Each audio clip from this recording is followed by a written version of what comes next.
Hello Beauties, willkommen zu einer neuen Episode unseres Beauty-Podcasts mit einem meiner absoluten Herzensgäste. Und ich freue mich ganz besonders, dass ihr dabei seid. Hier ist Beauty Williams. The Glow Must Go On. Der neue Beauty-Podcast von und mit Judith Williams. Wir unterhalten uns heute mit einer absoluten Wonder Woman, wie sie im Buche steht. Sie war jahrelang die Beste, weltweit, die Nummer 1 ihres Fachs. Sie hat nicht nur immer hart dafür gearbeitet, sondern sie ist immer herzenswarm dabei geblieben. Und sie hat so viel erreicht, dass man eigentlich sagen könnte, Mensch, die kann sich auch zur Ruhe setzen, obwohl sie übrigens erst 34 Jahre alt ist. Judith, stell uns deinen heutigen Gast doch mal vor. Ich spreche von der großartigen Ana Ivanović. Welcome, Anna. Thank you. Anna hat mich übrigens darum gebeten, dass wir Englisch sprechen. Sie lernt zwar Deutsch, du kannst auch schon ein bisschen was sprechen. Nur ein bisschen, aber ist noch nicht so gut für ein Interview. Noch nicht, aber das hört sich doch schon super an. Applaus, Applaus. Wir bleiben aber trotzdem beim Englischen. Dear Anna, last time as you were in my podcast, we were talking about Go Girl Go, the business podcast. You told us about your life, about your perception of life, and we were able to experience this very warm, heartfelt view on life, nourishing, nurturing people around you. And that mindset you also brought into something new that has to do with skincare, that has to do with nourishing skin and people from the outside to the inside and from the inside to the outside. I can't wait to hear about your new range, but is that mindset that also brought you to skincare? Yes, absolutely. I think it's super important to follow your heart and to do something you love. For me, it was tennis in the beginning, and now it's skincare. And I think when you do something with love, it shows. If I look at your career as a tennis star, as this absolute power woman, how much time did you have for skincare? I can imagine it was like jumping up into your shoes, jumping up into your pants, and there you were, finished. Pretty much sums it up, yeah. So there was really none. And to be honest, I think it was a little bit different times, even though it sounds like I'm super old. But even a few years ago, we were not as aware of what maybe our skin might need and so on. And we're younger, you know, when you're younger, it's much easier to get by with much less. So as you mature and you get older, you realize how important the skincare actually is. So I start to develop passion. Now, I only know beautiful pictures of you. Even when you were sweating on the court, she looked like this top model. We all were always like, how does she look so great? Did you ever have skincare problems at that time? I must say I'm very lucky. And yeah, I never really had any skin problems besides some pimple occasionally, yes. But yeah. Thank you, Mom. Thank you, Dad. I'm so glad you also had the occasional pimple. That makes us all a bit relieved, even though you were able to hide it very well. So what was your skincare like? Did you use a cream at that time? Did you wash your face after sports? I mean, especially in showering. What did you do? Yeah, to be honest, of course, you shower so often. And but I didn't use much more than just actually a water, you know, for the face and then a cream. And depends, because some places the air would be much drier, so I would need a cream. But if the air was not so dry, I would not even use. If it was too humid or so on, I would not even necessarily use anything really. Like I found it very lucky and fortunate that I felt my skin would balance out. But then I realized as the year went on that my skin is quite, let's say, dehydrated. Yes. And then you started using skincare. So when did you start? After you had your two children or a little bit before? When did you notice you have to do something? Yes, absolutely. When I kind of retired and when I had a little bit more time for me, I started to get more into it. And I started to try different products and obviously to create some kind of routine because I started to enjoy it and I also had more time. But it was not until we started testing our products that I really fell in love with the ritual as well, because it was really like a me time. Yes, you speak about a ritual, and I think everyone who's listening now, that, cosmetics isn't only, or skincare isn't only, I want to have a super gorgeous skin. That ritual does something with your soul as well. What is your ritual? Absolutely, and this is exactly, especially when you are a working mom and you have a small kids, you know that your time is kind of limited for yourself. So for me, these few minutes of skincare, like washing my face, putting eye cream, putting the serum, putting the day cream, it really kind of calms you down. And also I love the scent, so it really makes it like very holistic ritual for me. Now I have to imagine, do you lock the boys out of your bathroom? Do you say no? Because I remember at times in my life, we had 4 children, I would lock the bathroom and I would say, okay, I'll be back in 2 minutes, kids. Don't burn down the house. I need 2 minutes. Yes, that's what I do now. Yes, yeah. When they were too little, sometimes it was not really possible, but now I do. Yes. Or I even like prefer to do it like after they're asleep, and then I have time for myself. So yes, of course. I had to say, okay, this is the kids' limited zone. Now we all sit in the bathroom again, now that the children are older. Exactly. So our girls, are teenagers, so now mommy's bathroom is the favorite place. Absolutely. It's like fairy tale trying all your products. It's like a fairy tale, exactly. So we met at my podcast. Since then, we've been in a wonderful contact, and we were talking about skincare, and we were talking about our dreams in life, and that was one of your biggest dreams, to have your own brand. Of course, my number one question was, why? Why do you think it's important? What does skincare mean to you? Well, I think every woman wants to feel beautiful, and I think there is so many different messages out there. And even when I was looking for a product for myself, it's super hard to find a brand you fully trust with every single product and so on. And that it's also very organic and sustainable, because that's the way we live, and that's the way I always used to live. So that was a passion to create something that is very natural, that it's also effective, but also responsible, so that it takes care of the planet as well. We were allowed to accompany you, and I was allowed to advise you during this. I very early noticed that you wanted certain things in your cosmetics and certain things not. That skincare for you had to be very pure. How did you come to that conclusion? Well, I think we are more and more conscious about what we put on our body and in our body. It comes from nutrition, and also at the end of the day, thoughts as well. Yes. They also determine a lot of how our day goes. But for me, it was very, very important to be as clean as possible and to have as many natural products. And what I loved is that it's very innovative. So they use the cell from the plant and then develop it in laboratory, and then they just use the best ingredients. So therefore there is no killing of the plants either, which is very, very important for me. I know. We used a very certain technology, which is one of the most modern and very efficient to use plant stem cells. I just love the products. I think you made a wonderful choice. Maybe we can give our listeners a bit of an insight.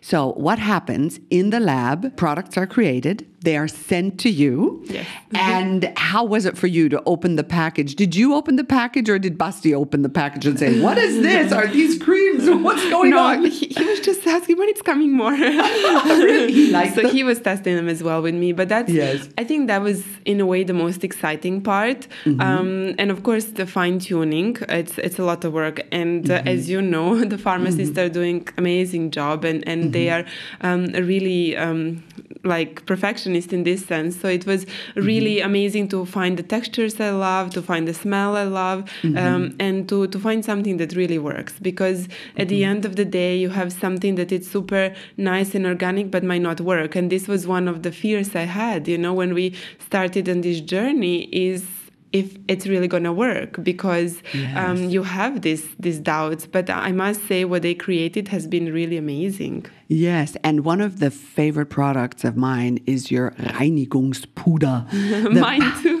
Yours too. Yes. Why do you love it so much? I love it because it's super soft. And another thing, it's very sustainable. So it's in a powder form. It activates with water. So it saves on transport, on packaging and everything. And of course, it lasts much longer. But not only for that reason, but the fact that when you clean your face, it becomes super soft and super velvety, and you don't have this stretching and pulling feeling that you have with some other cleansers. Exactly. And do you use it every day or every other day? You use it every day? I use it every day because now I started to realize that, our skin, even through the night, it gets rid of in a way, toxins and so on. So it's really nice to wash it in the morning. And of course, after the full day of, busy and being outside, you really feel like you want to clean it. Now, you were speaking about dehydration. Dehydration of skin is a big problem for most of the people out there. Now, you have different kinds of products in your range, and you also have a serum, which is very, very full of hydration, actually, for the skin. But actually, sometimes in Germany or Austria, that's where I feel my skin is more dry, maybe because we are mostly there in winter months as well. But I love the hydration serum because it really gives back that elasticity, and especially in combination with the day cream. It has this long-lasting effect, which I love. Exactly. So do you use serum and cream, or how do you do it for yourself? Yes. After cleaning the face, then I use the eye cream, which is super nice and cooling. And then I mix the cream with the hydration serum. With the hydration serum. So anyone out there who is listening right now, your products are at the M right now. Yes. So when we walk in, we'll see a beautiful picture of you with all of the products right there. So everyone out there, if you want to test them, try them out, give us some feedback. I think they're absolutely delicious. They smell beautifully. The textures are clean. They're vegan, very modern textures as well, and suitable actually for every skin type, right? Exactly. And thank you so much. But it is really, and also I had questions if it's for men or for women, but actually it's for both. My husband uses it as well. I was wondering last time I saw him, I thought his skin is so much better. Yes, it's the product. So Basti, if you hear this, sorry, that was just a joke. No, but his skin really looks great. Very, very glowing. And I'm sure it also has to do with you. I always say when the men are glowing, it's always due to the women. Oh. We take very good care of them, yes? You're right. How do you do it? Like my husband, when his cream is empty, he gets really mad with me. He says, "Why are you not looking after me? Where is my pot of cream?" And I'm like, oh my goodness, this is so stressful. How is it with you? Do you have to put the creams out for Basti as well? Yes, exactly. Yes, and now when just before this trip, he was in a rush and he couldn't find his cleaning powder, so he just took mine. Yes. But it's really funny because he has to make numbers to know which one goes first and a second, because I guess they're not used to the routine. Men need a very simple explanation in skincare. So you write numbers on... Exactly. He does, yes. He does. That's a great idea. I'm going to do that for my husband. So thank you for that tip. Any women out there whose husbands or boyfriends get everything mixed up, put the numbers on. Exactly. And do not touch mine. Do not touch, yes. And be sure that you read where you put the number on. Because once my husband, he showered with a body cream, and I'm like, but you could have read, He said, this doesn't, it feels so sticky. And then I checked, and it was a body lotion that he had in the shower, and he was complaining. It's like, it helps when you read. It's so funny. Lass uns doch mal eine Expertin dazu befragen, Judith. Bei uns ist jetzt Dr. Maya Henke, renommierte Beauty-Ärztin. Hallo liebe Judith und herzlichen Dank für die Einladung. Ich freue mich sehr, dass ich wieder als Expertin hier bei dir dabei sein darf. Liebe Maya, wir haben gerade über die Risiken gesprochen, wo Profisportler vielleicht eine äußerst strapazierte Haut auch haben. Womit pflege ich mich am besten in dieser jetzt auch kälter werdenden Jahreszeit, oder wenn ich einfach sehr viel Sport mache. Worauf sollte ich achten? Ja, die Profisportler verbringen natürlich die meiste Zeit draußen, oft auch eben in der Sonne. Und da ist es natürlich als Allerwichtigsten für die Profisportler einen richtig guten Sonnenschutzfaktor für mindestens 50 aufzutragen. Durch den Schweiß wird dieser natürlich immer wieder auch entfernt, reduziert. Insofern ist es ganz wichtig, dass man den auch immer wieder auffrischt. Durch die Sonne und auch durch den Schweiß wird insgesamt der Feuchtigkeitsgehalt in dem Körper, natürlich auch in erster Linie in dem Gesicht, reduziert.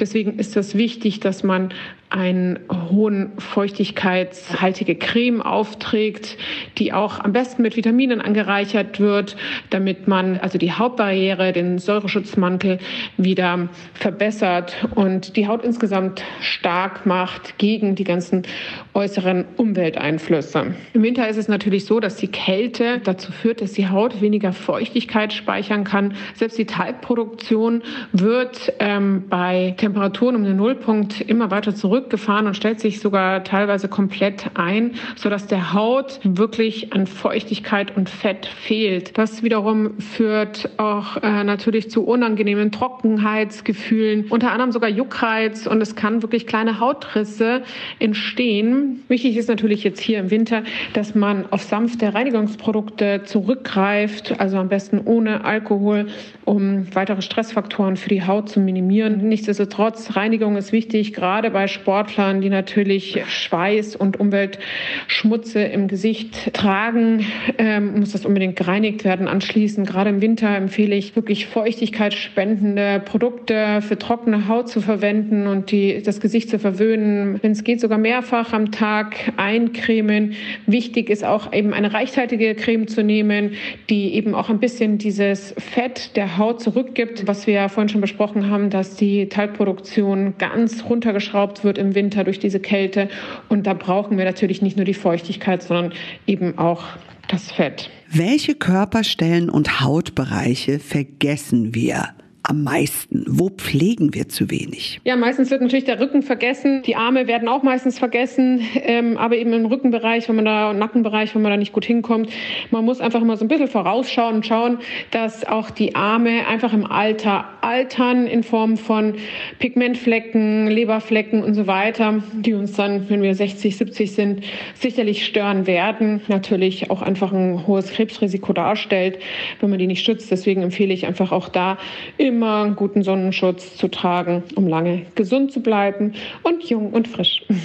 Liebe Maja, wie immer einen herzlichen Dank. Es war eine Freude, dich bei uns zu haben. Ja, vielen Dank für die Einladung und alles Liebe auch für die Anna und ihr Projekt. You are off to lots of things. I mean, of course, skincare is going to be your number one thing that you're doing right now, but what other things can you give us insight in that's happening in your life right now? Well, of course, this is, like you say, my main focus, and we're developing new products, so that's super exciting. But Basti and I still work a lot. We work together. We work with Brax, and I still have my sponsors from when I was playing, so I do a little bit of tennis tournaments and some sporting events, so that's also super fun and super important for me to stay connected. Absolutely, and I love those campaigns. I always see you great, both of you together. Now, something that everyone always asks me when your name is dropped, how does she stay so slim, really slim, toned, looking so fresh, as if she still were training like a professional sports woman? Because normally when somebody stops their professional career, they gain a little bit of weight, their appearance changes. You have somehow miraculously managed to stay in top form. What do you do? Tell us everything. Well, to be honest, when I was still playing, I really developed a little bit of a passion for nutrition as well. So I started to learn what's good, what's not. And I really believe that moderation is the key. So I don't deprive myself of anything. I eat really everything, enjoy a glass of wine and so on. Yes. I work out about 2-3 times a week, but I don't feel like I have need to have like 3 big meals. And I actually feel in better shape in a way now than when I was playing, because also during the career there is also a lot of stress, and also our schedule, it's tough, you never know when you're going to play, so sometimes you end up eating more and so on. So now I found a really good balance. So I have breakfast, lunch, dinner, I have snacks, but I think the portion size and moderation is the key, and whenever I feel like eating something, I do. Now, do you eat at certain times? Because there's so many different things. Some say you have to be vegan. The next one, they're raw. The next one says always at a certain time or only eating once a day. Yeah, I think it's most important to listen to your body and to know what you feel like and what you believe in. Because, for example, I try to eat clean, but I can't eat raw. It doesn't make me feel good when I eat raw. But I think what we do is also we have quite, let's say, early dinners between 6:30 and 7:30, because we want to eat with the kids. So I think that's also helpful. Of course, when you have the meetings or the work or the guests, sometimes you end up eating quite late, but we eat quite early normally. And you cook, right? A little bit. Yes, a little bit. Not as much as when we used to live in Chicago, but yeah. You used to cook a lot as you were in Chicago? Yes, every day. What was like one of your best dishes that I could learn? I'm not such a good cook, Anna, so every time I have a guest that can cook, I have to ask for their best recipe. So for me, my favorite dish, and Basti can't eat this because he doesn't like salmon, but I would just cook salmon in the oven. So put the almonds on the pot and fillet of salmon on it, 20 minutes in the oven, and it's done. Yeah, it's super easy with a little bit of salt, and you can put a little bit of dill if you like. And then just kind of roasted sweet potato. That was and boiled spinach, wilted spinach. So that's my go-to dish. Like, it's my favorite dish too. Oh, great. Yeah. Well, that sounds like almost mistake-proof. I'm going to try it out. Exactly. It's super easy. You can't go wrong. 20 minutes in the oven. And then, okay, good. And the sweet potatoes with the salmon in the oven. Or you can do it separately, but they take longer, like 45 or more. Yes. And now, what do you like eat in the evening? Because so many different people have said you can't have salad in the evening. I always thought, I'll eat salad in the evening. Doesn't have that many calories. But what do you eat in the evening? Like I said, I think it's about listening to your body. I sometimes eat fish, sometimes I eat meat. We always have kind of protein, even if it's vegan, even if it's temp or something marinated temp. So I love sushi, for example. Yes. We try to eat super healthy in a sense of like we don't have bread with our meals really. We always maybe eat bread for the breakfast more. Trying to cut that kind of carbs helps. Yeah, absolutely. Cutting the carbs. And we don't eat much butter, to be honest. Okay. We live off olive oil. On olive oil. Okay, there are two things that we've learned, ladies and gentlemen. Cut down on the bread, cut down on the carb, healthy protein, plant protein, and maybe fish protein as well. Yeah. Probably you don't eat a lot of sugar. To be honest, I don't even like it. I occasionally, yes, but I'm not a big sweet person. I would much rather eat truffle pasta or pizza or burger, sweet potato fries much more than the dessert. So you can walk by a chocolate bar? Yes. I'm not so really. But I must say I found this thing, and it's the best thing for like a sweet tooth, if I ever get one, it's the dates. So you get the big dates and you stuff them with almond butter and then you dip them in chocolate. They're so good. The medjool dates. Yes, exactly. And you can dip them in the white chocolate, which is my weakness. I like white chocolate. Really? Yeah. So you put almond butter inside. Yes. Then you take the entire date and put it in white chocolate. Or dark chocolate, yes. And you keep it in the fridge. It's the best. Now that sounds wonderful, and I will just say it makes beautiful. It's probably really good for your skin, right? It's super good. Yes. Yeah, dates are actually very, very good. Yes, and almond butter is very good. It has all those essential fatty acids and oils for your skin. Exactly, and dark chocolate, antioxidant. Exactly. Now, I have to ask you a little bit more about your life, because when we look at you, you are gorgeous. You are a heartfelt person. You have a beautiful mindset. Is there any flaw flaw that you have where you say, okay, that is my biggest problem? For me, for example, it really is sweets. I love to eat, and I always have to watch my weight, and I have to be very strict with myself. But is there any flaw? It doesn't seem like you have any. Thank you. I think we all have. We do? We all have, well, yes. You hide them very graciously. Thank you. But I must say, sometimes I'm quite impatient and a little bit impulsive. So I think I sometimes overreact. Yeah. I don't know, if the child trips over, I'm the first one who goes, oh yes. Like, what's going on? Do we need a doctor? That's a mom thing. Not in a sense of doctor. I'm not like hypochondriac or anything like this, but I do tend to sometimes overreact and be like even over emotional, which I try to kind of calm down. Calm down. But I feel you, Ana. I feel you. I know that from myself as well. And I remember the first times the children fell or something. You're like, oh my goodness, what's going to happen? I don't like blood. No, you don't like blood. No, we want to keep that at a minimum. Exactly. And as long as there is no blood, we always said, actually, it's okay. It's okay. They will survive. Do you do yoga?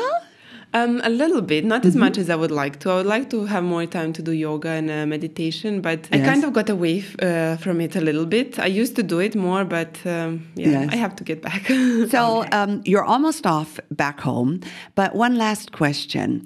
I'm just reading a book about courage in life, and this morning as I flew in from London, he had this great question for the people that were reading the book, and it was like, if you had more courage, and you seem as a person that has a lot of courage, and everyone who looks at me always says, you have so much courage. There is nothing that you can grow in your courage. But I think deep inside, there is always something you want to grow.